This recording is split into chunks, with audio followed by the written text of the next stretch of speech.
Hello everyone. आज के इस वीडियो में जो है हम देखेंगे भारतीय साक्ष्य अधिनियम 1872 से संबंधित जो महत्वपूर्ण सेक्शन है।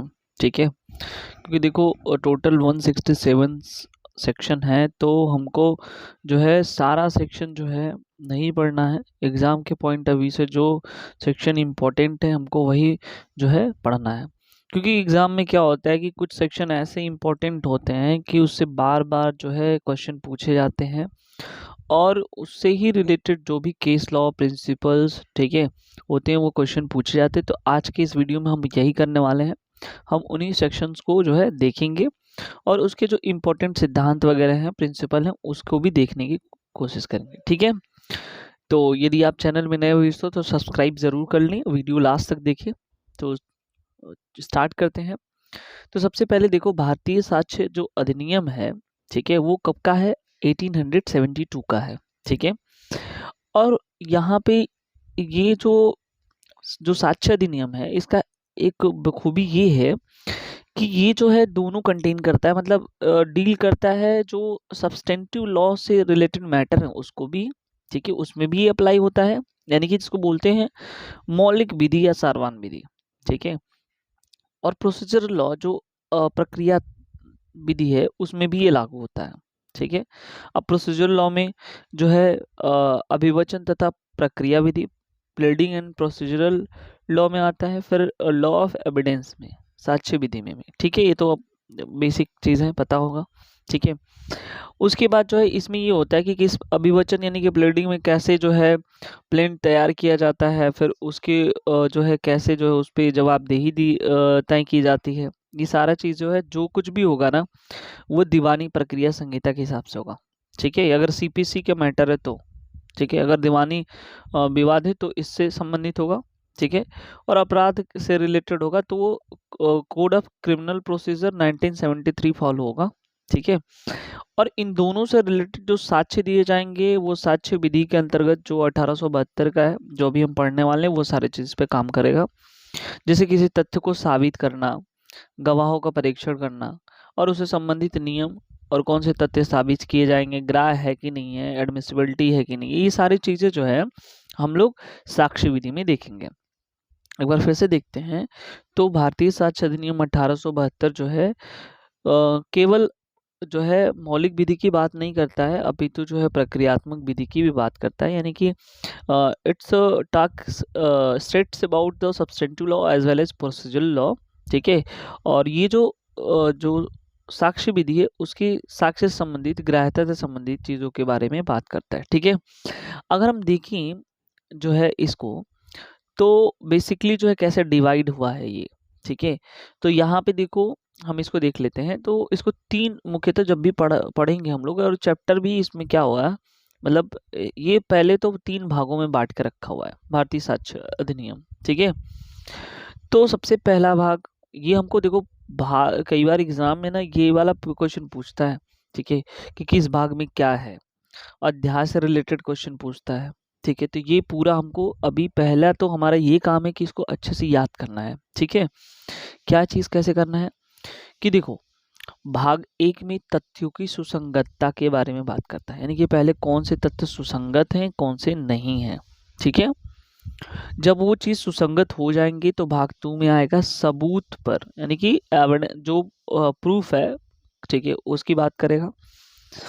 और भाग तीन में ऐसे सबूत जो दिया गया है, जो साक्ष्य दिया गया है, उसकी उत्पत्ति और प्रभाव के बारे में।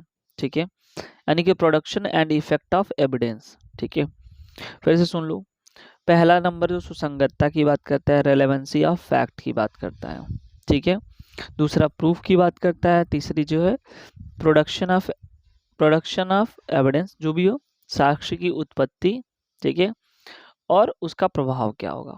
ठीक है, तो ये तीन भाग में हमको इसको पढ़ना है। ठीक है, अब देखो, जो भाग फर्स्ट है उसमें 2 चैप्टर हैं, भाग सेकंड में 1 2 3 4 चैप्टर हैं, और भाग थर्ड में 1 2 3 4 5 चैप्टर में डिवाइड है। यानी कि एक चैप्टर या 2 चैप्टर यहाँ पे है, और 4 चैप्टर यहाँ पे है। ठीक है, और 2 2 4 1 5 चैप्टर यहाँ पे है। तो ये याद कर लेना। अब यहाँ पे क्वेश्चन पूछा जाता है कि सबसे जो सबसे बड़ा भाग कौन सा है, सबसे छोटा भाग? तो देखो सबसे बड़ा भाग जो है ये भाग 3 है, सबसे छोटा भाग कौन सा है, ये भाग 1 है। ठीक है, और एक बार क्वेश्चन ये पूछा सबसे जो बात ये कर लो कि सबसे छोटा अध्याय कौन सा है, तो सबसे छोटा अध्याय देखो यहाँ पे एक टोटल जो है कितने सेक्शन है, 1 2 3 4, 4 सेक्शन यहाँ पे कवर कर रहा है। अच्छा एक आ जाओ सबसे पहले यहाँ चैप्टर 11 देख लो। ठीक है, सब चैप्टर 11 केवल एक सेक्शन ही कंटेन कर रहा है 167। तो ये बिल्कुल दिमाग में रखना कि सबसे छोटा अध्याय पूछा हुआ क्वेश्चन है। ठीक है, कि चैप्टर 11 जो है सबसे छोटा चैप्टर है 167, आई थिंक याद है। और सबसे बड़ा अगर पूछे तो वो है चैप्टर 2 जो 5 से लेके 55 तक है। ठीक है, पहला जो है प्रारंभिक की बात करता है, तथ्यों की सुसंगत का वर्णन 5 से 55 है। तो ऐसे तथ्य जिनको साबित करने की आवश्यकता नहीं होती है वो 56 से लेकर के 58 तक है। मौखिक साक्ष्य पर आधारित जो भी साक्ष्य होंगे, जो भी चीजें होंगी, 59 से लेके 60 तक है। दस्तावेजी साक्ष्य 61 से लेके 90, और ऐसे दस्तावेजी साक्ष्य द्वारा मौखिक साक्ष्य का अपवर्जन का नियम 91 से लेके 100 तक है। इधर आएंगे तो सबूत की उपधारणा धारा 101 से लेके 114 तक, विबंध के विषय में 115 से लेके 117 तक, सक्षम गवाहों के विषय में 118 से लेके 134 तक, गवाहों का परीक्षण 135 से लेके 166 तक, और साक्ष्य के अनुचित ग्रहण एवं अग्रहण के विषय में 167। ठीक है, दूसरी बात यहाँ पे और बेसिक चीजें यहाँ पे समझना जरूरी है कि लेक्स फोरी का अर्थ जो है, यानी कि जो हमारा एविडेंस एक्ट है वो लेक्स फोरी है, न कि लेक्स लोसी है। लेक्स फोरी का अर्थ होता है उस स्थान की विधि जहाँ पे कार्रवाई की जा रही है। ठीक है, तो याद रखना ये भारतीय जो साक्ष्य है वो देशीय विधि है, न कि विदेशी विधि है। ठीक है, तो याद रखना साक्ष्य विधि मूल रूप से प्रक्रियात्मक विधि है, लेकिन कुछ विषय पर इसे सारवान विधि के अंश भी, जैसे विबंध और विबंध का सिद्धांत। ठीक है, अब देखो यहाँ पे ये प्रोसीजरल लॉ है। साक्ष्य विधि जो है मूल रूप से क्या है, प्रोसीजर।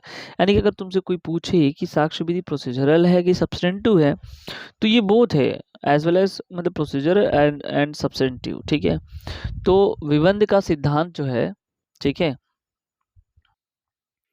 तो यहाँ पे जो है जो विबंध का सिद्धांत है, ठीक है, वो सब्सटेंटिव लॉ की बात करता है। और विबंध का सिद्धांत जो है सेक्शन 115 एविडेंस में है। ठीक है, जब आगे देखेंगे तो हम बता देंगे कि कहाँ पे कैसे है। ठीक है, अब हम देख लेते हैं। तो वही चीज़ जो हमने बताया इस तरह से ना, वो इस तरह से डायग्राम के हिसाब से इसको जो है रिप्रेजेंट किया गया है, तो अभी इतना नहीं करना है। ठीक है, अब हम आ जाते हैं अपने इस स्टार्टिंग चैप्टर पे। ठीक है, तो सबसे पहले देखो भारतीय साक्ष्य अधिनियम है वो 1872 का, ये तो ये याद रहना चाहिए, 1872 का। कई बार एग्जाम में क्या होता है कि वो अधिनियम संख्या भी पूछ लेता है, तो अधिनियम संख्या 1 है। ठीक है, जो अगर यहाँ पे देखो सबसे पहले तो एक क्वेश्चन और पूछता है कि जैसे इस वाले चैप्टर मतलब एविडेंस में क्या है कि कुछ ऐसे हैं जो सेक्शन अल्ट्रा वायरस है। ठीक है, अधिकारातीत है, अवैध धारा जिसे बोलते हैं, तो वो एक सेक्शन है 130। ठीक है, जो दामोदर गोवर्धन वर्सेस देवराम काजी, दामोदर गोवर्धन वर्सेस देवराम काजी के मामले में इसे अवैध घोषित किया गया था, ये भी याद रखना।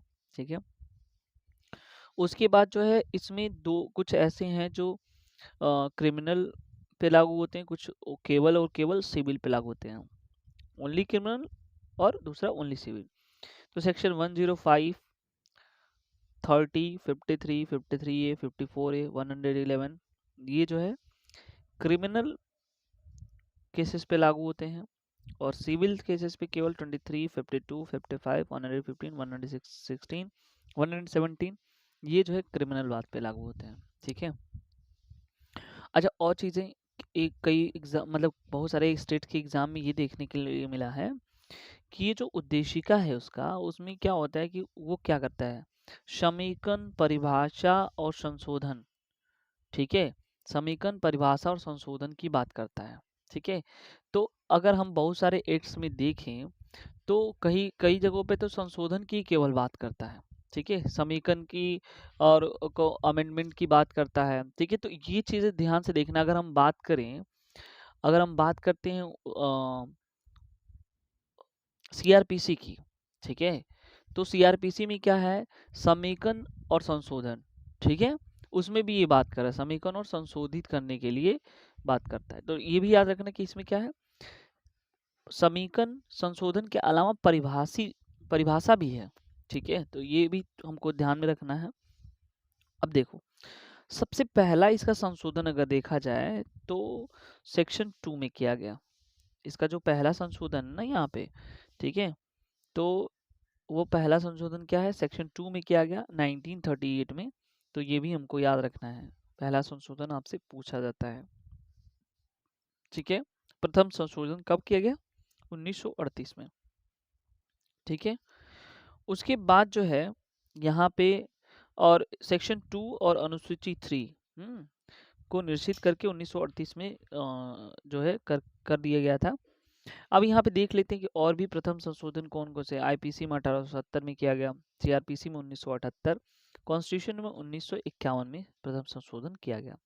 कुछ इसमें से प्रतिस्थापित धारा है। प्रतिस्थापित धारा का मतलब ये होता है कि पहले से कुछ चीजें हैं, ऐसे सोच लो कि मान लो एक बोतल है, ठीक है, और बोतल में जो है अगर मान लो कोल्ड ड्रिंक भरा हुआ है, ठीक है, और उसके बाद जो हम क्या करते हैं, उस कोल्ड ड्रिंक को जो है निकाल देते हैं उस बोतल से, ठीक है, या गिलास जो भी कह लो, और फिर उसके जगह पे हम जो है पानी भर देते हैं, तो उसको बोलते हैं प्रतिस्थापित करना।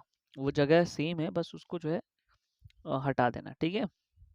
तो यही चीज़ यहाँ पे, तो दो धाराएं हैं, 39 और 131। इलेक्ट्रॉनिक रिकॉर्ड 2000 में मान्यता मिला, सन 2000 में।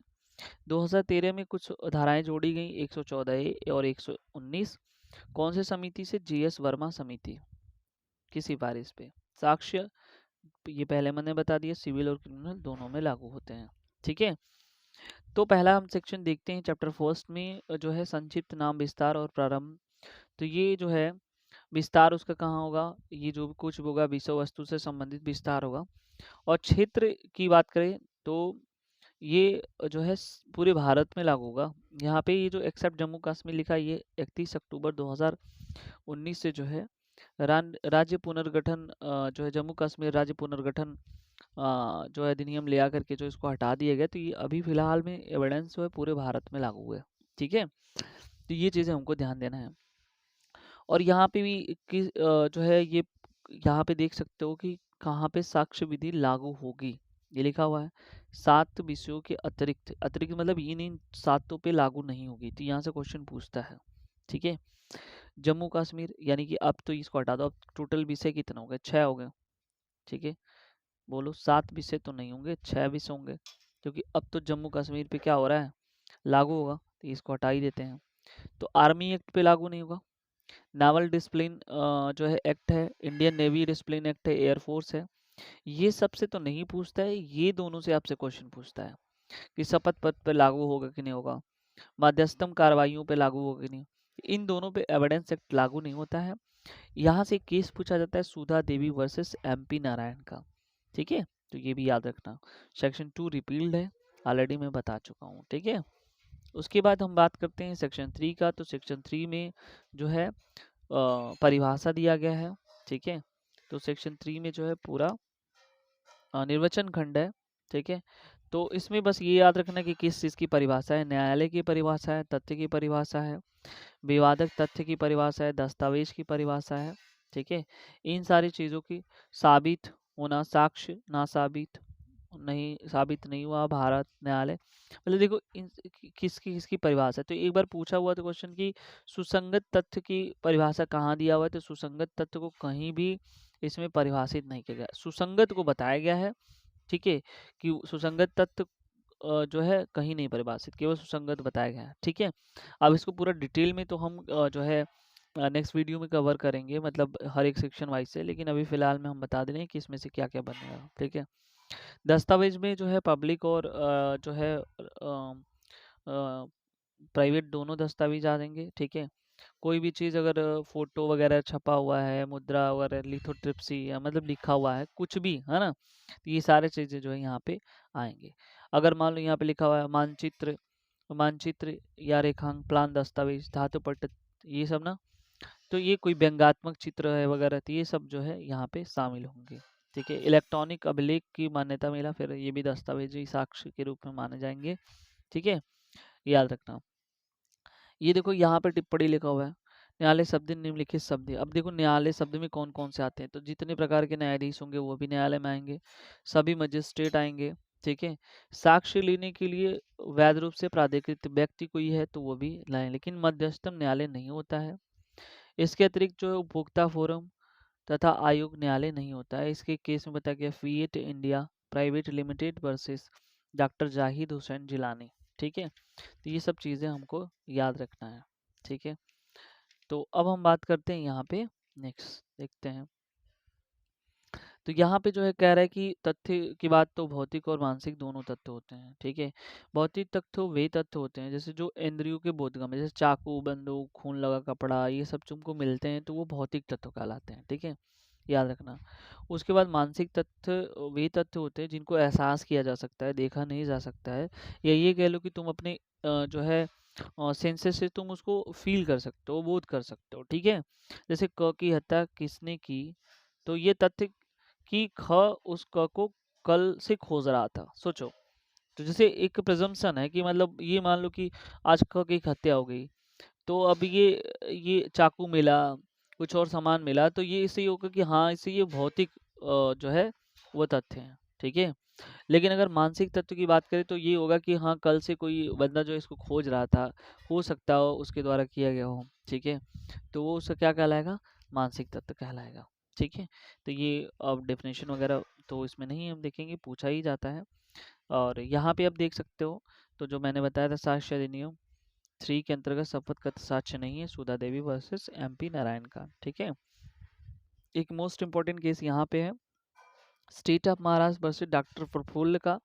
सर्वोच्च न्यायालय ने कहा कि वीडियो कॉन्फ्रेंसिंग के जरिए रिकॉर्ड साक्ष्य कतिपय शर्तों के अधीन होना चाहिए। तो सबसे पहले जो वीडियो कॉन्फ्रेंसिंग की बात इसमें कही गई थी। अब आते हैं कहीं पे भी, जैसे सुसंगत वाला नहीं परिभाषित है, तथ्य की सुसंगत, वैसे ही उपधारणा कहीं पूरे मतलब एविडेंस में परिभाषित नहीं है। ठीक है, तो उपधारणा का मतलब होता है जब न्यायालय क्या करता है, किसी तथ्य को देख करके दूसरे तथ्य का अनुमान लगाता है, उसे उपधारणा कहते हैं। ठीक है, एक चीज याद रखना।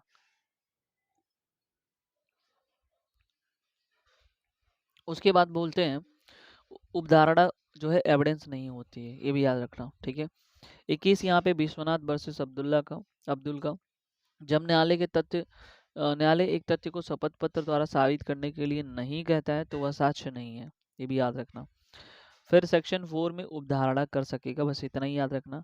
उपधारणा कर सकेगा, उपधारणा करेगा, निश्चायक सबूत, उपधारणा कर सके, ये सारी चीज ना यहाँ पे पूछा जाता है वो मैं बता रहा हूँ आपको। ठीक है, तो पहली चीज तो ये समझ लेना कि उपधारणा साक्ष्य नहीं होती है। ठीक है, दूसरी बात, कई बार पूछा हुआ है कि निश्चायक सबूत कहाँ पे बताया गया है, तो ये है सेक्शन 4 में।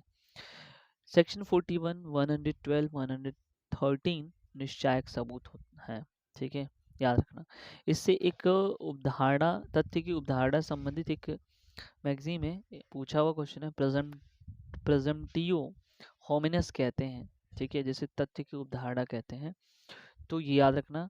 पूरे साक्ष्य के अंतर्गत जो है ये 86, 87, 88, 90 तथा 114 में बताया गया है। ठीक है, याद रखना। अब देखो यहाँ पे हम आते हैं चैप्टर 2 की बात करते हैं, तो तथ्यों की सुसंगत के विषय में, ये जो है सेक्शन 5 से लेके 55 तक है, विधिक और तार्किक दोनों है। ये ये जो है ना, इसको सेक्शन 5 को हम बोलते हैं एविडेंस एक्ट की जो धुरी होती है, जिसको एक्सेल बोलते हो। ठीक है, ये इसको माना जाता है, एविडेंस एक्ट के क्षेत्र को सीमित करती है और सुसंगत के नियम को बताती है। ठीक है, तो सेक्शन 5 में क्या है, विवादक तथ्यों और सुसंगत तथ्यों के साक्ष्य में दिया जाएगा। ठीक है, यानी कि ये बताता है कि इसमें या तो विवादक या सुसंगत तथ्य को साक्ष्य देते हैं। ठीक है, ये भी याद रखना। एग्जाम्पल देखते हैं, दृष्टांत इसका। ख की मृत्यु कारित करने के आशय से उसे लाठी मार कर, मतलब लाठी से मार कर उसकी हत्या कारित करने के लिए क का विचारण किया जाता है। तो अब देखो यहाँ पे इसका जो है लाठी से पीटने मारने का, हत्या करने का विचारण यहाँ पे किया जा रहा है। तो कौन कौन सी चीजें हैं? पहला चीज तो यहाँ पे क का ख को लाठी से मारना, एक ये विवादक तथ्य यहाँ सामने निकल के, मतलब जो है तथ्य आया। और उसके बाद ऐसे ही पीटने की वजह से उसकी मृत्यु कारित हो गई, और ऐसा करना उसका क का आ से था। तो इतनी सारी चीजें यहाँ पे निकल के आ गई, ठीक है, याद रखना। यानी ये कह लो कि सेक्शन 5 जो है ना, वो साक्ष्य की आधारशिला बताता है, यानी कि फंडामेंटल चीजों के बारे में बात करता है। और विवादक तथ्य जो है केवल विवादक तथ्य एवं सुसंगत तथ्यों का साक्षी इसमें दिया जा सकता है, ठीक है। और इसका बेसिकली क्या है कि कहीं ना कहीं देखो यहाँ पे लिखा, इस धारा का मुख्य उद्देश्य जो है साक्ष्यों के क्षेत्र को ना सीमित करना है, ठीक है, ये भी याद रखना। तो यहाँ पे जो है कहते हैं कनिंघम महोदय, ये कोटेशन हमसे ये चीजें आपसे पूछ सकता है।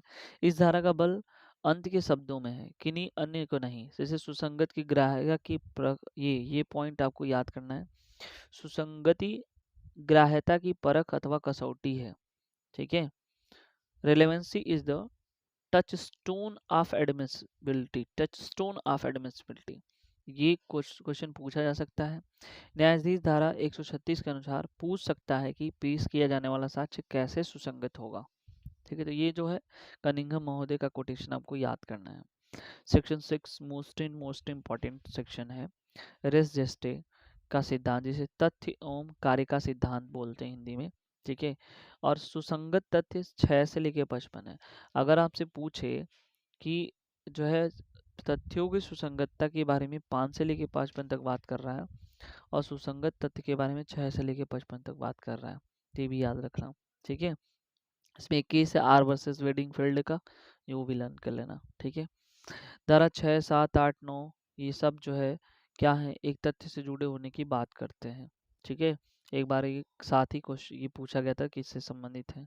डॉक्ट्रिन ऑफ रेस जेस्टे, अगर मान लो कि सीधी सीधी बात है कि अगर कोई एक क्राइम हुआ है तो उससे जुड़े हुए कितनी भी सारी चीज़ें हैं, वो सारी चीज़ उससे क्या है, उसके भाग होंगे, ठीक है। जैसे एक एग्जाम्पल ले लो यहाँ पे, ख को पीट कर उसकी हत्या करने का क अभियुक्त है।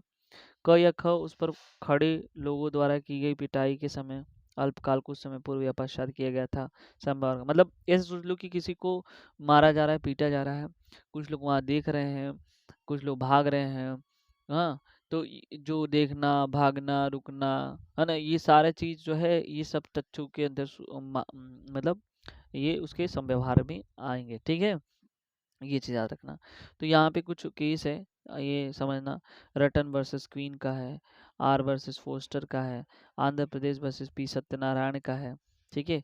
तो ये सब याद होना चाहिए। रटन वर्सेस क्विक में जो है क्वीन में जो है वैज्ञानिक तरीके से जो है रेस टेस्टर को बताया गया, क्वेश्चन पूछा गया है। जस्टिस थे एक विल्वर कोस करके, ठीक है। तो ये भी हमको लर्न करना है, ठीक है। 7th नंबर में आ जाते हैं वे तथ्य जो विवादक तथ्यों के प्रसंग हेतु परिणाम है, ठीक है। तो ये याद रखना, विवादक तथ्यों से परिणाम है।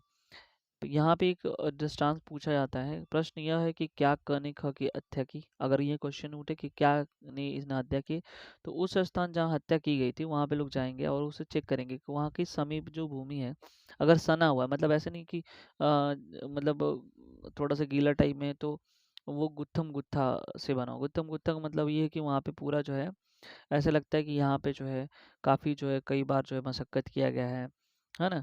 तो इसके वजह से तो ये सोच लेना, गुत्थम गुत्था से रिलेटेड जो एक बार क्वेश्चन पूछा गया है कहाँ पे है, तो ये दृष्टांत दे सकता है। तो ये सीधे सेक्शन 7 को जो है कोट करना, ठीक है। चैप्टर 8 की बात करते हैं तो हेतु तैयारी पूर्व का या पश्चात का आचरण की बात करता है। तो हेतु कहाँ पे बताया गया है, तो ये यहाँ पे चैप्टर सेक्शन 8 में बताया गया है। केयर सिंह वर्सेस दिल्ली प्रशासन का केस है। हेतु उसमें बताया गया, हेतु अपराध का आवश्यकता नहीं होता है, लेकिन अपराध हो जाने के बाद जो सुसंगत हो जाता है, ठीक है। सेक्शन 9 उतना इम्पोर्टेंट नहीं है, बस एक लाइन देख लेना है। इसमें सुसंगत तथ्यों के स्पष्टीकरण या पुनर्स्थापन के लिए आवश्यक तथ्य है। तो इसमें एक सिद्धांत समाहित है डॉक्ट्रिन ऑफ अम्ब्रेला का, ठीक है। छाता का सिद्धांत है। बस इतना ही हमको यहाँ समझना है, ठीक है। सेक्शन 9 में जो है यहाँ पे हाँ, एक क्वेश्चन यहाँ पे पूछता है सेक्शन 9 में कि जो है शिनाख्त परेड के बारे में कहा, तो सेक्शन 9 में ये भी याद रखना। रामकिशन वर्सेस बम्बई राज्य के मामले में बताया गया था कि उन्होंने कहा कि कोई व्यक्ति शिनाख्त परीक्षण कर सकता है, ऐसा नहीं है कि कोई जो है स्पेशल रहे, ठीक है। इस सिद्धांत के आधार पर उक्त मुकदमे में मुकदमों ने पंचों ने जो शिनाख्त किया था, ठीक है। तो ये याद रखना। उसके बाद जो है सेक्शन 10 बताता है सामान्य परिकल्पना के बारे में षड्यंत्रकारी द्वारा कही या कही गई बातें, ठीक है। तो यहाँ पे ये है कि अभिकरण का सिद्धांत जो है इसमें बताया गया सेक्शन 10 में, ठीक है। ये भी याद रखना। या षड्यंत्र के विशेष द्वारा दिया गया साक्ष्य का नियम भी इसमें बताया गया है। आपको पता होगा कि षड्यंत्र से संबंधित जो है आईपीसी का एक सेक्शन है, वो है सेक्शन 120 ए, ठीक है। आईपीसी से भारतीय दंड संहिता के अंतर्गत जो सेक्शन है षड्यंत्र को बारे में बात करता है 120 ए, ठीक है। तो वहाँ से इसकी षड्यंत्र की जो बात है ये वहाँ से ली जानी चाहिए। षड्यंत्र के लिए 4 आवश्यक तत्वों की आवश्यकता होती है, मतलब 4 होने चाहिए। पहले आवश्यक तत्व 2 या 2 से अधिक व्यक्ति होने चाहिए, उनमें करार होना चाहिए, और ऐसा करार अवैध उद्देश्यों के लिए होना चाहिए, और जिस उद्देश्य के लिए ये करार हुआ है उसको प्राप्त करना आवश्यक है, ठीक है। याद रखना। इससे संबंधित जो इम्पोर्टेंट केस हैं वो है मिर्ज़ा अकबर वर्सेस सम्राट का, आर वर्सेस ब्लैक सिद्धांत का, ठीक है। जो मिर्ज़ा अकबर वर्सेस सम्राट का केस है काफ़ी इंपॉर्टेंट है। इसको जो लुमिंगटन शूटिंग षड्यंत्र केस के नाम से जानते हैं, या शार्दुल सिंह वाद के नाम से भी जानते हैं। तो जितना हम पॉइंट्स बता रहे हैं वो आपके एग्ज़ाम के लिए काफ़ी इंपॉर्टेंट है, तो उसको अच्छे से देखिए। और अगर ये वीडियोस आपके लिए थोड़ा सा भी फ़ायदा कर रहा हो तो अपने दोस्तों को शेयर ज़रूर करें, ठीक है।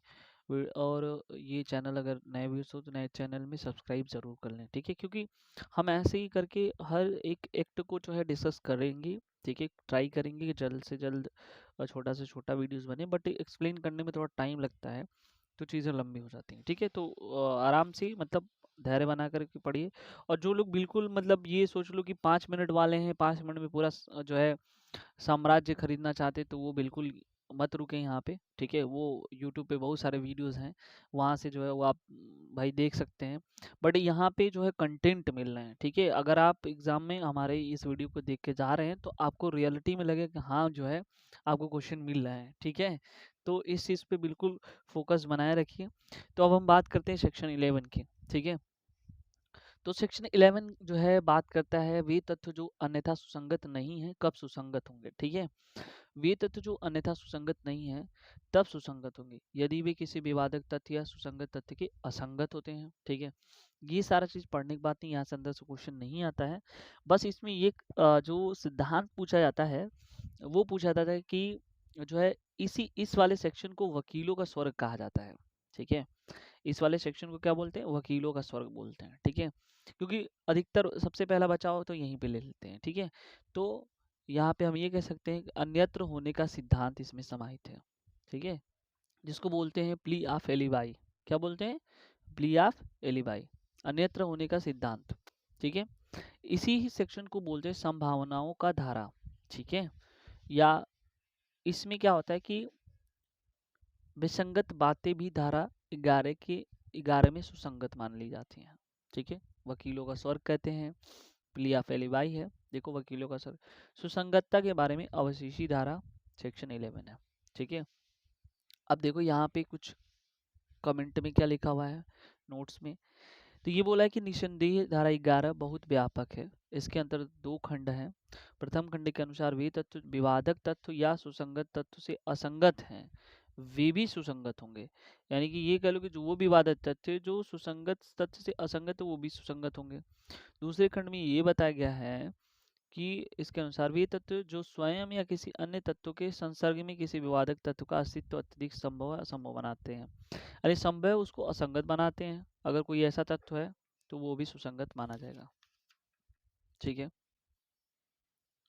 Munshi versus state of Bihar का केस था जिसमें plea of alibi section 11 clause 1 के अंतर्गत मान्य होता है, ये बताया गया है।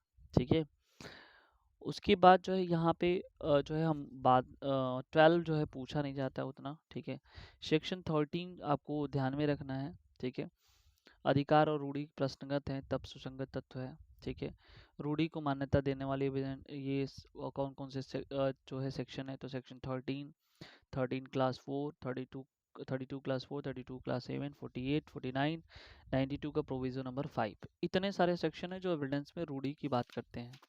ठीक है, ये भी याद रखना। ठीक है, उसके बाद सेक्शन 14 आता है, तो मन या शरीर की दशा में शारीरिक संवेदना का अस्तित्व दर्शित करने वाले तथ्य, आशय, ज्ञान, सद्भाव, उपेक्षा, उतावलापन, ये सब की बात करता है। तो मन की दशा सीमित करता है ये सेक्शन। ठीक है, ये भी याद रखना। उसके बाद ऐसे क्वेश्चन नहीं आते हैं। ठीक है, सेक्शन 15 हम देख लेते हैं। सेक्शन 15 जो बताता है कार्य आकस्मिक या साहस्य था, इस प्रश्न पर प्रकाश डालने वाले तत्व। ठीक है, सेक्शन 15 में इसमें एक वाद है। ठीक है, ब्राइड इन बाथटब, टब में दुल्हन का वाद, ये इंपॉर्टेंट यहाँ पे केस लॉ है। ठीक है, यहाँ से क्वेश्चन पूछे जाते हैं आपसे। उसके बाद जो है इसमें मेंटल फैक्ट दो जगह रिलेवेंट बनाए गए हैं, धारा 14 और 15 दोनों में। ठीक है, 16 उतना इंपॉर्टेंट नहीं है, बस देख लेना कारोबार के अनुक्रम का अस्तित्व कब सुसंगत होता है। ठीक है, उसके बाद जो है 17 मोस्ट इम्पॉर्टेंट है। ठीक है, स्वीकृति की परिभाषा संशोधन जो है इसमें किया गया 2000 में, जो है इलेक्ट्रॉनिक रिकॉर्ड को जोड़ा गया। ये स्वीकृति कहाँ से, सेक्शन था 17 से लेके 31 तक है।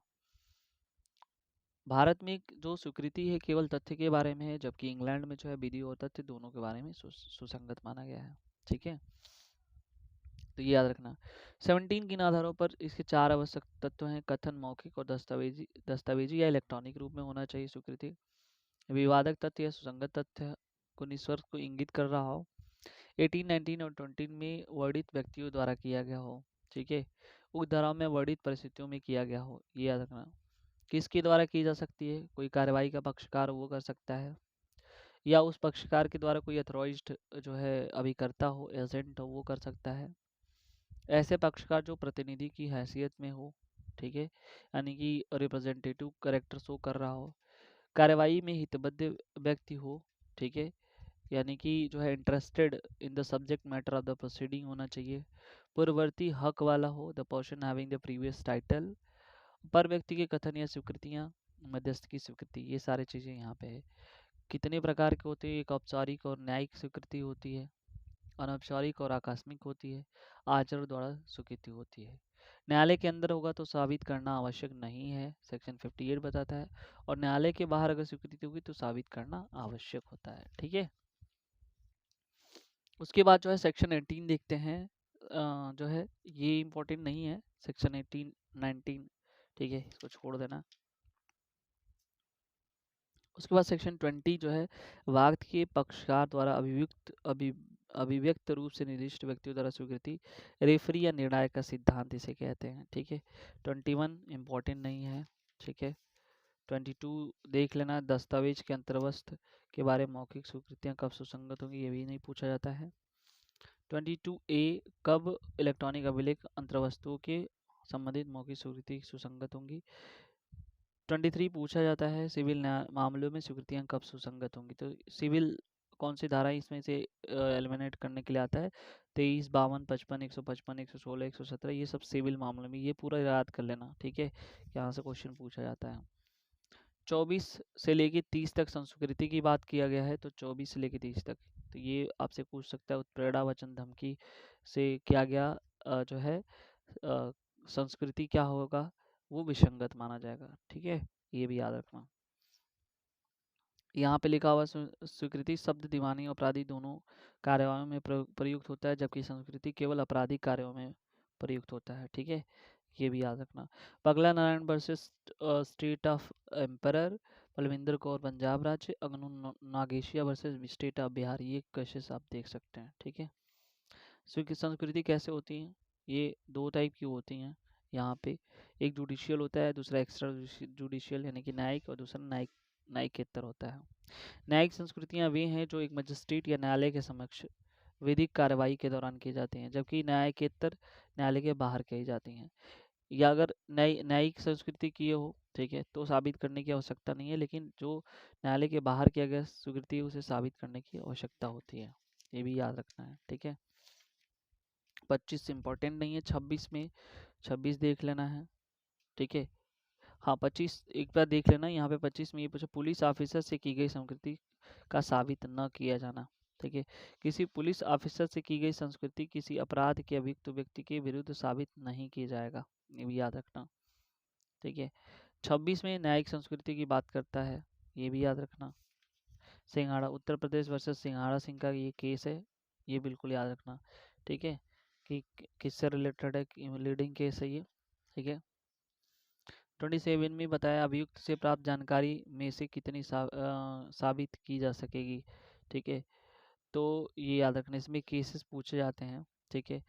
तो इसमें आता है केसेस कौन कौन से, तो एक जो है अग्नु नागेशिया वर्सेस बिहार राज्य, उत्तर प्रदेश राज्य वर्सेस देवमन उपाध्याय, पुलकुरी कटैया, ये इंपॉर्टेंट है, Pulkuri Kataiya versus state of emperor, ठीक है। इसमें कहा गया कि जो सेक्शन 27 है, धारा 27 के जो है 24, 25, 26 का अपवाद है, ठीक है। इस मामले में जो न्यायाधीश थे वो क्या कौन थे, मोहम्मद जो है सॉरी ये जो है, बस इतना देख लेना, बस उसमें न्यायाधीश वगैरह ना देखना, ठीक है। और भारत संघ, भारत वर्सेस मध्य प्रदेश राज्य से संबंधित ये वाद है, ठीक है। तो इतना है सारा जो इम्पोर्टेंट लीडिंग केस, उसको देखना है हमको, ठीक है। 28 देख लेना है, उत्प्रेरणा धमकी वचन से पैदा हुए मन का प्रभाव को दूर करने के पश्चात की गई संस्कृति है। मतलब अगर मान लो कि कोई उत्प्रेरणा धमकी वचन से दिया गया है, ठीक है, और उसके बाद अगर उससे मन मतलब ऐसी चीज़ें जो है मन से हट गई, ठीक है, तो उसके बाद जो है संस्कृति किया जा रहा है, तो वो क्या होगा, मान्य होगा, ठीक है। ये भी याद रखना। 29 में जो है अवशिष्ट धारा है, ठीक है, तो ये याद रखना। 29 उतना इम्पोर्टेंट नहीं है। 30 में सवयुक्तों द्वारा की गई संस्कृति 30 में बताया गया है, ठीक है, ये भी याद रखना। उसके बाद जो है इसमें Kashmira Singh versus state of Madhya Pradesh का वाद है, इम्पोर्टेंट है कि सवयुक्त की असंपुष्टि संस्कृति के आधार पर किसी व्यक्ति का मौत या उम्र कैद की सजा नहीं देनी चाहिए, ठीक है। 31 इंपॉर्टेंट नहीं है, 32 पे आ जाते हैं, मोस्ट इंपॉर्टेंट है 32 ठीक है। मृत्युकालिक कथन है, इंपॉर्टेंट केस बापू वर्सेस राज्य, क्वेश्चन पूछा गया है, सिविल और क्रिमिनल दोनों में लागू होती हैं। अगर नॉर्मल क्वेश्चन में 32 आता है तो ठीक है, नहीं तो वो क्लॉज में आएगा तो 32 जो है ये मान लेना डाइन डिक्लेरेशन से संबंधित है, ठीक है। उसके बाद जो है खुशहाल राव का एक वाद है, उसमें जो है खुशहाल राव में के बाद में जो है मृत्युकालिक कथन को जो है सिद्धांत को प्रतिपादित किया गया, ठीक है। शरद चंद्र वर्सेस वृद्धि चंद्र का जो है इससे केस है, मृत्युकालिक कथन को साक्षिक महत्व बताया गया है, और इसी में जो इन्हीं के बाद में जो 5 गोल्डन रूल या पंचशील का सिद्धांत दिया गया। काफ़ी इंपॉर्टेंट जो ये केस है, यहाँ से क्वेश्चन बनते हैं, ठीक है।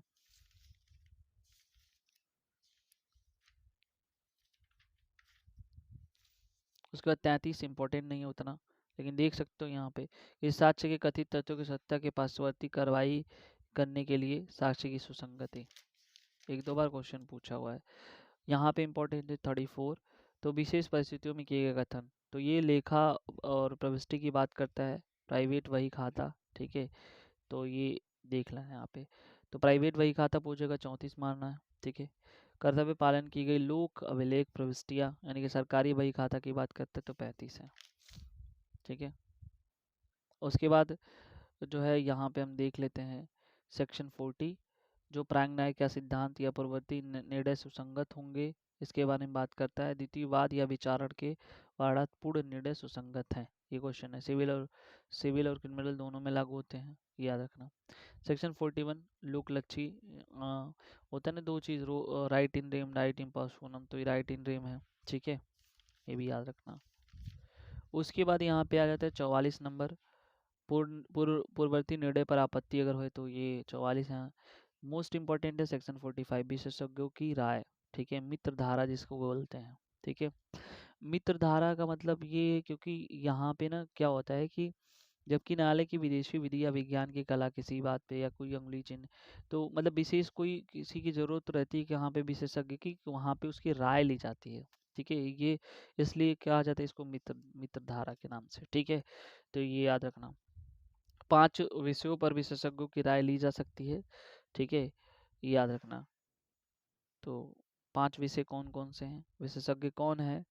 तो विशेषज्ञ वह व्यक्ति है जो किसी विषय जैसे विदेशी विधि, विज्ञान, कला, हस्तलेख, अंगुली चिन्ह की पहचान के बारे में विशेष कुशलता प्राप्त हो उसको। ठीक है, याद रखना। ये पांचों याद कर लेना किसके क्षेत्र में है। विदेशी विधि, विज्ञान, कला, हस्तलेख, अंगुली चिन्ह की पहचान। ठीक है, तो ये क्योंकि यहाँ से क्वेश्चन एक बार बना हुआ है। मोस्ट इम्पॉर्टेंट ये भी है 45 ए, इलेक्ट्रॉनिक साक्ष्य के परीक्षक का मत। 46 विशेषज्ञों की राय से संबंधित तथ्य। ठीक है, वो क्या होंगे? असंगत नहीं सुसंगत माने जाएंगे। ठीक है। 47 एक कई बार पूछा हुआ क्वेश्चन है, इलेक्ट्रॉनिक हस्ताक्षर की राय सुसंगत मानी जाएगी। 50 में नातेदारों के बारे में राय कब सुसंगत है, ये बताया गया है। ठीक है, उसके बाद जो है 52 सिविल मामला से संबंधित है, जैसे 23 था, तो ये 52 की पूरक धारा 55 है। ठीक है, ये भी याद रखना। यहाँ पे सिविल मामलों में अध्यारोपित आचरण साबित करने के लिए सील विसंगत होंगे। ठीक है। 53 ए, कतिपय मामलों में सील या पूर्व लैंगिक अनुभव के साक्ष्य के का सुसंगत न होना। ठीक है, तो ये जो है पूर्व लैंगिक जो है अनुभव की बात करता है। ठीक है, जिसको जो है ये आप देख सकते हैं कि सारा जो ये 2013 में जो है ये जोड़ा गया 146 प्रोविजन से रिलेटेड है ये। तो ये पूर्व लैंगिक अनुभव जो है वो साक्ष्य के रूप में सुसंगत नहीं माना जाएगा, ये बता रहा है। ठीक है, उसके बाद जो है यहाँ पे ये सब इम्पोर्टेंट नहीं, यहाँ पे हम आ जाते हैं भाग 2 चैप्टर 3 में। ठीक है, तो यहाँ पे तथ्य जिनका साबित किया जाना आवश्यक नहीं है। ठीक है, तो उपधारणा करेगा, न्यायिक स्वीकृतियाँ, जुडिशियल नोटिस, ये सब चीज़ें इसमें। ये 56 57 इंपॉर्टेंट नहीं है। चैप्टर 4 मौखिक साक्ष्य के विषय में 59 आप देख सकते हैं, मौखिक साक्ष्य द्वारा तथ्यों का साबित किया जाना। दस्तावेजों या इलेक्ट्रॉनिक अभिलेखों की अंतर्वस्तु। ठीक है, अंतर्वस्तु यहाँ पे बोल रहा है। ठीक है, ये पॉइंट ध्यान देना है। ठीक है, सेक्शन 60 मोस्ट इम्पॉर्टेंट है। ठीक है, ये मौखिक साक्ष्य प्रत्यक्ष होना चाहिए, ये बता रहा है। ठीक है, मौखिक साक्ष्य सेक्शन 60। 61 में दस्तावेजों की अंतर्वस्तु का सबूत। ठीक है, ये चैप्टर 5 है दस्तावेजी साक्ष्य के विषय में। मोस्ट इम्पॉर्टेंट है ये, प्राथमिक साक्ष्य कहाँ बताया गया है 62 में, और द्वितीयक साक्ष्य कहाँ बताया गया है 63 में। ये देख लेना पूरा। ठीक है, ये फिर 64 65 इंपॉर्टेंट नहीं है। 65 ए मोस्ट इम्पॉर्टेंट है, इलेक्ट्रॉनिक अभिलेख के संबंधित साक्ष्य के बारे में विशेष प्रावधान और इलेक्ट्रॉनिक अभिलेखों की ग्राह्यता जो है 65 ए में। ठीक है, ये पूछा गया है। 67 ए इलेक्ट्रॉनिक हस्ताक्षर के बारे में सबूत। ठीक है, ये याद रखना। 68 इंपॉर्टेंट नहीं है, इधर छोड़ देना। ये 70 71 73 में मान सकते हैं, हस्ताक्षर लेख या मुद्रा की तुलना अन्यों से जो स्वीकृति या साबित है। ठीक है, तो ये याद रखना, यहाँ पे न्यायालय विशेषज्ञों का विशेषज्ञ है, ये चीज़ यहाँ पे मेंशन है। बाकी इधर इंपॉर्टेंट नहीं है। अब सीधे लोक दस्तावेज में आते हैं, मोस्ट इंपॉर्टेंट सेक्शन है लोक दस्तावेज कहाँ बताया गया है सेक्शन 74 में। ठीक है, और प्राइवेट दस्तावेज कहाँ बताया गया है, प्राइवेट डॉक्यूमेंट सेक्शन 75 में। सीधे यहाँ पे डायरेक्ट सेक्शन बेस्ड क्वेश्चन बनता है, याद रखना, इधर इंपॉर्टेंट नहीं है उतना। हाँ, ये देख सकते हो 85 ए इलेक्ट्रॉनिक करारों के बारे में उपधारणा। ठीक है, और इलेक्ट्रॉनिक अभिलेखों के बारे में उपधारणा 85 बी। 85 सी इलेक्ट्रॉनिक हस्ताक्षर प्रमाण पत्र के बारे में उपधारणा, क्योंकि यहाँ से जो है ना मैच करने के लिए आता है क्वेश्चन, तो इसको 2-3 है, इसको याद करना है। ठीक है, तार संदेशों के बारे में उपधारणा 88 मोस्ट इम्पोर्टेंट है। 30 वर्ष पुरानी दस्तावेजों के बारे में उपधारणा। ठीक है, ये तथ्य की उपधारणा मानी जाएगी, ये भी याद रखना, एक बार क्वेश्चन पूछा हुआ है यहाँ पे। और वहीं एक 19 का जो है सबसेक्शन मतलब 5 ए है, 19 ए 90 ए सॉरी 90A 5 वर्षीय पुरानी इलेक्ट्रॉनिक अभिलेख के बारे में अवधारणा। तो दोनों याद रखना है यहाँ पे। तो ये वाला जो दिया गया है 30 वर्ष, यानी कि 90 वाले में क्या है 30 वर्ष पुरानी अभिलेखों के बारे में अवधारणा की बात कर रहा है, और ये जो है 5 वर्ष पुरानी अभिलेखों की अवधारणा की बात कर रहा है। ठीक है, अब हम आते हैं चैप्टर 6 में, दस्तावेजी साक्ष्य द्वारा मौखिक साक्ष्य की अपवर्जन के विषय में। तो 91 से लेकर 100 तक है। सिविल मामले के बारे में जो है ये कहा जाता है कि सिविल मामलों का ये मतलब कि बैकबोन है, ये इंपॉर्टेंट है काफ़ी ज़्यादा। सेक्शन 91 की पूरक धारा 92 है। तो बस इतना समझना कि दस्तावेजों के बारे में बात कर रहा है। ठीक है, एक बार क्वेश्चन पूछा गया है, ये इंपॉर्टेंट है, मौखिक करार के साक्ष्य का अपवर्जन। बस यहाँ पे सेक्शन सीधे डायरेक्ट पूछे जाते हैं, बाकी इधर इंपॉर्टेंट नहीं है।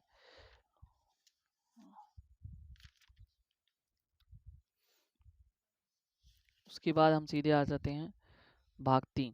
ठीक है, भाग 3 में जो है मोस्ट इम्पोर्टेंट यहाँ से क्वेश्चन बनते हैं, साक्ष्य का पेश किया जाना और प्रभाव।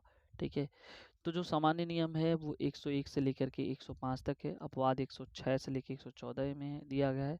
106 और एक क्या है 101 का अपवाद है, ये भी याद रखना। ठीक है, तो उसके बाद जो है यहाँ पे जो फैक्टो प्रोवंडाई कहा जाता है। ठीक है, इस सेक्शन को जो है फैक्टो प्रोवंडाई कहा जाता है। ठीक है, यहाँ पे ये जो चैप्टर वो बताता है कि किस जो है पक्षकार पर दायित्व होगा। ठीक है, और जिस पे होगा वो प्रमाण देगा। ठीक है, तो ये बोला है कि सबूत का भार किस पे होगा। ठीक है, तो उस व्यक्ति पर होता है जो न्यायालय से निर्णय चाहता है। ठीक है, ऐसे मामले को स्थापित करने का भार, तो जो न्यायालय से निर्णय चाहेगा। ठीक है, तो मान लो अगर अभियोजन पक्ष है, तो मान लो कोई मामला दर्ज कर रहा है तो अभियोजन पक्ष को ही चाहिए। ठीक है, तो यहाँ पे क्या होगा, ये बोला है सबूत का भार किस पे होगा। ठीक है, इसको बोलते हैं मामले या तथ्य को स्थापित करने का भार। ठीक है, याद रखना, मोस्ट इंपॉर्टेंट है, दोनों में कंफ्यूज ना होना। सबूत का भार यहाँ पे दिया हुआ है। ठीक है, और सबूत का भार किस पर होता है ये 102 में दिया हुआ है, ये भी इम्पोर्टेंट है। और ये जो है ये वाला फैक्टो प्रोवंडाई होता है जो नहीं बदलता है, बट ये ओनस प्रोवंडाई होता है, ये हमेशा बदलते रहता है। तो दोनों याद रखना, फैक्टो प्रोवंडाई और कहाँ बताया गया है 101 में, ओनस प्रोवंडाई ये 102 में बताया गया है, मोस्ट इम्पोर्टेंट है। ठीक है, उसके बाद यहाँ पे 104 साक्ष्य को ग्राह्य बनाने के लिए जो तथ्य साबित किया जाना, साबित करने का भार। ठीक है, 104 में दिया हुआ है। उसके बाद यह साबित करने का भार के अभियुक्त का मामला अपवादों के अंतर्गत आता है, 105 में दिया हुआ है। ठीक है, इधर से इम्पोर्टेंट सेक्शन है, ये बनता है क्वेश्चन। 106 में विशेष तथ्य ज्ञात तथ्य के साबित करने का भार, ये 106 में है। जो रिलेट कर लेना रेस एप्सिलॉन लोकेटर से संबंधित यहाँ पे घटना स्वयं बोलती का सिद्धांत यहाँ पे समाहित है। ठीक है, उसके बाद जो है, अब मान लो कि यहाँ पे ये बना हुआ है कि कोई है, कोई व्यक्ति रेल से बिना टिकट यात्रा करने का आरोप है, तो ये साबित करने का भार कि उसके पास टिकट था उस पर है। यानी कहने का मतलब, मान लो कि अगर ये यात्रा कर रहा है बिना टिकट, तो साबित कौन करेगा, तो जिसके पास टिकट है वही साबित करेगा नहीं कि हाँ ये हम क्यों जो जा रहे थे या क्या चीज़ें थी। ठीक है, 107 जो है उस व्यक्ति की मृत्यु साबित करने का भार है जिसके 30 वर्ष के भीतर जीवित होना ज्ञात है। तो ये उत्तरजीविता या जीवित होने की उपधारणा से संबंधित ये सेक्शन है। ठीक है, याद रखना। 108 मृत्यु होने की उपधारणा की बात कर रहा है, सोचो मोस्ट इंपॉर्टेंट है 108। तो ये साबित करने का भार कि वह व्यक्ति जिसके बारे में 7 वर्ष से कुछ सुना ही न गया हो जीवित है, 108 जो है यहाँ पे है। ठीक है, याद रखना। उसके बाद जो 109 भागीदारों, भूस्वामी, अभिधारी, मालिक और अभिकर्ता के मामलों में सबूत का भार है, इसे बोलते हैं अनवरतता का सिद्धांत। ठीक है, स्वामित्व के बारे में सबूत का भार 110 के बारे में आता है, और इसमें एक जो है सिद्धांत सीमित कब्जा स्वामित्व का प्रथम दृष्टया साक्ष्य होता है। 111 में न्याय साम्य तथा शुद्ध अंतःकरण पर आधारित है, याद रखना। ठीक है, 111 कुछ अपराधों के बारे में उपधारणा। ठीक है, तो इसे 1984 में जोड़ा गया था और 14 जुलाई 1984 को ये लागू होता है। केवल और केवल क्रिमिनल मैटर में ये लागू होता है, ये भी याद रखना। मोस्ट इंपॉर्टेंट 112 है, विवाहित स्त्री के दौरान जन्म होने वाले धर्मज धर्मजत्व का निश्चायक सबूत, यानी कि जो बर्थ ड्यूरिंग मैरिज मतलब ये सोच लो कि मैरिज के दौरान अगर कोई बच्चा जन्म लेता है तो उसका कौन उसकी लेजिटिमेसी का जो है कॉन्क्लूसिव प्रूफ माना जाएगा। और इसमें जो केवल पितृत्व का निर्धारण होगा, यानी कि ये कह लो कि धर्मजता का निर्धारण जो है सेक्शन 112 बताता है। ठीक है, इसको सेक्शन 11 से पढ़ना और 103 से पढ़ना है। तो ये कहा जाता है कि यह तथ्य कि किसी व्यक्ति का जन्म उसकी माता और किसी पुरुष के बीच विद्यमान विवाह कायम रहते हुए उसका विघटन होने के उपरांत माता के अविवाहित रहते हुए 280 दिनों के भीतर हुआ था, इस बात का निशान है। मतलब अगर सोच लो कि विवाह हुआ है और डिसोल्यूशन हो गया मान लो मैरिज का, यानी कि मान लो कि विवाह विच्छेद हो गया है, तो अविवाहित जो स्त्री मतलब जो पत्नी है, ठीक है, मतलब विवाह विच्छेद के बाद वो 280 दिन, अगर मान लो जिस दिन विवाह विच्छेद हुआ उससे 280 दिन के भीतर अगर कोई बच्चा जन्म लेता है, ठीक है, तो ये माना जाएगा कि जिससे इनका विवाह अभी डिसॉल्व हुआ है, ठीक है, वही उसका पति है। यानी कि यहाँ पितृत्व का निर्धारण यह है, याद रखना। अवैध तथा शून्य विवाह में यह लागू नहीं होता है। कांति देवी वर्सेस कोचीराम का केस है, ठीक है, याद रखना। सेक्शन 113 निश्चय का सबूत है। ये अधिकारातीत हो चुका है, लाइलाज धारा इसके नाम से कहते हैं। ठीक है, कहाँ वे दामोदर दास वर्ष गोवर्धन दास वर्सेस दामोदर गोवर्धन वर्सेस देवराम काजी के बाद में जो है अवैध घोषित किया गया था प्रीवी काउंसिल के द्वारा। ठीक है, 113 मोस्ट इम्पोर्टेंट है, किसी विवाहित स्त्री द्वारा आत्महत्या की दुष्प्रेरण के बारे में धारणा।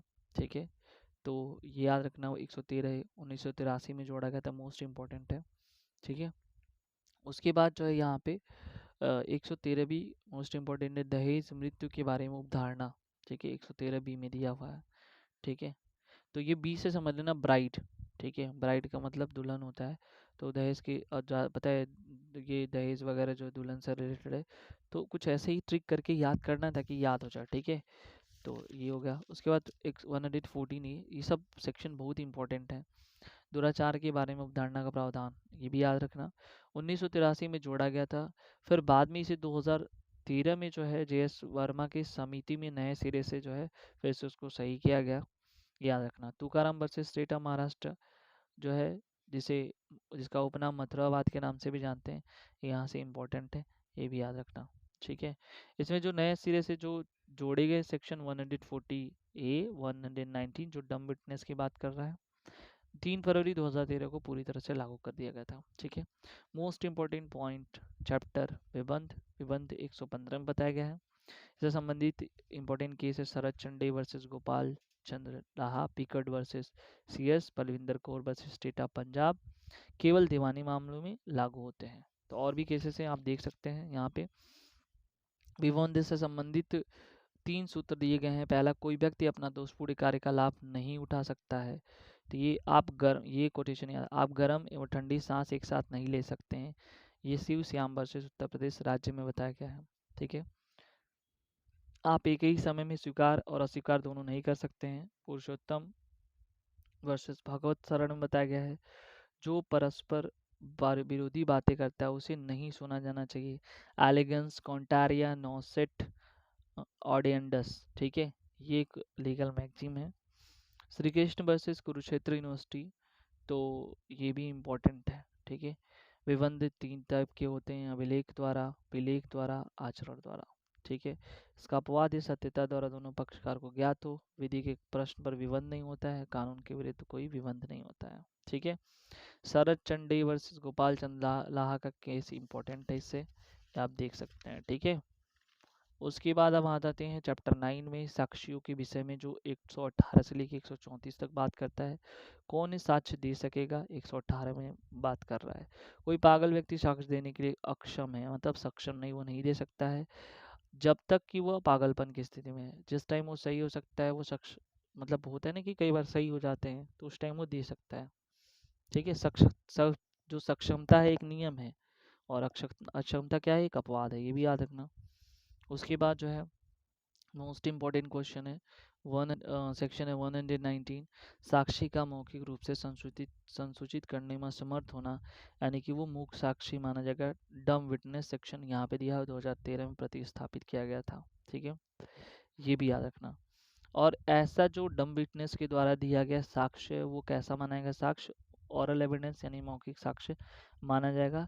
साक्ष्य मौखिक साक्ष्य माना जाएगा। इसको एक वाद में बताया गया था, क्वीन एम्प्रेस वर्सेस अब्दुल्ला के बाद में इसको बताया गया था। ठीक है, याद रखना। यहाँ पे आता है सेक्शन 120। यह धारा पति और पत्नी दोनों को अलग अलग व्यक्ति मानती है। इसकी पूरक धारा 122 है, हमने डिस्कस किया था। डिस्कस तो अभी आगे करेंगे। 120 है यहाँ पे। ठीक है, विवाहित स्थिति के दौरान की गई संसूचना। तो यहाँ पे एक व्यक्ति माना गया, जबकि यहाँ पे दोनों, यही एक सेक्शन 120 जो अलग अलग मानती है, ये भी याद रखना। न्यायाधीश और मजिस्ट्रेट 121 में बताया गया है। ठीक है, तो ये विशेषाधिकार से संबंधित जो धाराएं हैं, ठीक है, याद रखना। न्यायाधीश और मजिस्ट्रेट को जो है साक्ष्य देने के लिए मतलब विवश नहीं किया जाएगा। ठीक है, ये भी आप याद कर सकते हैं। 122 विवाहित स्थिति के दौरान में की गई संसूचना। ठीक है, यहाँ पे क्या होगा, तो अगर कोई विवाहित है या विवाहित रह चुका है तो वहाँ पे उस दौरान जो है जो भी क्या बातें प्रकट की गई हैं ये सब नहीं बताया जाएगा। संरक्षण केवल पति पत्नी को है, सेकेंड थर्ड पर्सन को नहीं है। ठीक है, ये भी याद रखना। MC Varghese versus Varghese TJ Punnan का केस है। 123 में राज्य के कार्यकलापों के बारे में साक्ष्य की बात कर रहा है। यहाँ पे पॉपुली लेक्स सुप्रीमो लोक ही सर्वोच्च विधि समाहित है। ठीक है, सुखदेव सोडी वर्सेस स्टेट ऑफ पंजाब का यहाँ पे वाद है। 124 मोस्ट इंपॉर्टेंट शासकीय सूचनाओं के बारे में बात करता है। अपराधों के बारे में जानकारी 125 जिसे बोलते हैं मुखबिरों को संरक्षण या गुप्तचरों को अपराध के बारे में संरक्षण। 126 मोस्ट इंपॉर्टेंट है वृत्तीय संसूचना। 129 विधि सलाहकारों में गोपनीय संसूचना।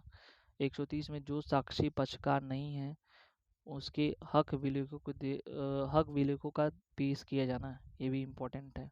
ठीक है, उसके बाद जो है मोस्ट इम्पोर्टेंट यहाँ पे सह अपराधी सेक्शन 133। ठीक है, याद रखना। उसके बाद जो है 134 साक्षियों के विषय में, ये इधर से जितने भी सेक्शन है मोस्ट इम्पोर्टेंट है, तो याद रखना। साक्षियों की संख्या, तो यहाँ पे जो है साक्षियों की संख्या के बारे में ये बता रहा है कि जो है किसी मामले में किसी तथ्य के साबित करने साक्षियों की कोई विशेष संख्या अपेक्षित नहीं है। ठीक है, साक्षियों की ग्रेविटी मापी जाती है, संख्या नहीं। ठीक है, याद रखना। अब यहाँ पे साक्षियों के विषय में, परीक्षा के विषय में सेक्शन 10 है जो 135 से लेके 166 तक की बात करता है। तो 35 इम्पोर्टेंट नहीं है। 136 में न्यायालय साक्ष्य की ग्राह्यता के बारे में निश्चय करेगा, तो ग्राह्यता के नियम 136 में समाहित है, ये भी याद रखना। 137 महत्वपूर्ण है मुख्य परीक्षा, यहाँ बताया गया है। प्रति परीक्षा, पुनः परीक्षा, ये तीनों 137 में बताया गया है। परीक्षाओं का क्रम जो है 138 बताया गया है। तो पहले क्या होगा, जो बुलाता है वो मुख्य परीक्षा होगी, वो साक्षियों में प्रथम मुख्य परीक्षा होती है, फिर प्रति परीक्षा, फिर उसको बुलाने वाला क्या करता है, उसको पुनः परीक्षा करता है। ठीक है, याद रखना। 139 किसी दस्तावेज को पेश करने के लिए संबंधित व्यक्ति की प्रति परीक्षा, सील का साक्ष्य देने वाले साक्षी 140 में। मोस्ट इंपॉर्टेंट ये सब सेक्शन जा रहे हैं यहाँ इधर। 141 में सूचक प्रश्न लीडिंग क्वेश्चन पूछे जाते हैं। कब उन्हें नहीं पूछना है, तो मुख्य परीक्षा और पुनः परीक्षा में ये नहीं पूछे जाते। तो कब पूछा जाएगा, प्रति परीक्षा में। कई बार पूछा गया क्वेश्चन है, कहाँ पूछा जाता है। ठीक है, 145 में पूर्वतन लेखबद्ध कथनों के बारे में प्रति परीक्षा। 140 इंपॉर्टेंट है, प्रति परीक्षा में विधिपूर्ण प्रश्न। ठीक है, 147 साक्षी को उत्तर देने के लिए कब विवश किया जाए। ठीक है, और 148 में न्यायालय विनिश्चित करेगा कि कब प्रश्न पूछा जाए और साक्षी को उत्तर देने के लिए कब विवश किया जाए। ठीक है, 149 युक्तियुक्त आधारों के बिना प्रश्न न पूछा जाएगा। ठीक है, तो ये हो गया। 149 में युक्तियुक्त आधारों के बिना प्रश्न न पूछे जाएंगे। ठीक है, ये भी देख लेना। 150 ये बस एक लाइन ऐसा रीडिंग करना है क्योंकि सीधे डायरेक्ट क्वेश्चन पूछ जाते हैं। युक्तियुक्त आधारों के बिना प्रश्न पूछे जाने की अवस्था में न्यायालय की प्रक्रिया। ठीक है, 151 अशिष्ट और कलंकात्मक प्रश्न, इंपॉर्टेंट है ये वाला। 152 में अपमानित या क्षुब्ध करने के लिए आसाहित प्रश्न। 153 सत्यविदता परखने के प्रश्नों के उत्तरों को खंडन करने के लिए साक्ष्य का अपवर्जन। 154 मोस्ट इंपॉर्टेंट है पक्षकारों द्वारा अपने साक्षी से प्रश्न ये तब पूछा जाता है जब वो पलट जाते हैं, जो जिसे जो है गवाह है, जिसको बोलते हैं पक्षद्रोही साक्षी। ठीक है, साक्ष्य की विश्वसनीयता पर अधिक्षेप 155 में बताया गया है। सो इधर इंपॉर्टेंट नहीं है। अब सीधे 159 पे आ जाते हैं, मोस्ट इंपॉर्टेंट है रिफ्रेशिंग मेमोरी, स्मृति ताज़ा करना। 162 दस्तावेजों का पेश किया जाना, ये इंपॉर्टेंट है। 163 मंगाई गई और सूचना पर पेश किए गए दस्तावेजों का साक्ष्य के रूप में दिया जाना। 164 सूचना पाने पर जिस दस्तावेज के पेश करने से इनकार कर दिया गया उसको साक्ष्य के रूप में उपयोग में लाना। उसके बाद 165 प्रश्न करने या पेश करके आदेश देने की न्यायालय की शक्ति, एक लाइन देखना बस ऐसे ही। आखिरी जो चैप्टर है, चैप्टर 11 साक्ष्य के अनुचित ग्रहण और अग्रहण के विषय में, एक ही सेक्शन 167। तो यहाँ पे क्वेश्चन बनता है सबसे छोटा अध्याय वो कौन है, तो वो अध्याय 11 है, एक ही सेक्शन है इसमें, तो ये याद रखना। इसमें प्रतिप्रेषण या निर्णय उलट कर फिर भेजना इसी सेक्शन में है, ठीक है, तो ये याद रखना, प्रतिप्रेषण से संबंधित है, ठीक है। तो यहाँ से बहुत ज़्यादा अधिकतर क्वेश्चन तो ये सबसे छोटा अध्याय ही बना है। तो आई थिंक ये चीज़ें आपको क्लियर होगा। हमने टोटल जो है इस वीडियो में कवर किया है जो है 167 सेक्शन को, जो उसमें से जो मोस्ट इम्पॉर्टेंट थे उनको हमने बताया है, केस लॉज भी बताए हैं। आई थिंक ये वीडियोस काफ़ी हेल्पफुल होगा, ठीक है, आने वाले आगामी जो एग्ज़ाम है बिहार वगैरह का, ठीक है, कोई भी स्टेट जहाँ पे एविडेंस जो है आपके सिलेबस में है वहाँ पे तो इम्पोर्टेंट है ही। ये वीडियोस कैसा लगा, आपके लिए कितना हेल्पफुल है, कमेंट सेक्शन में कमेंट करके ज़रूर से ज़रूर बताएं, और जितना हो सके अपने दोस्तों को शेयर करें, ठीक है। मिलते हैं नेक्स्ट वीडियो में नेक्स्ट सेट के साथ। Thank you so much.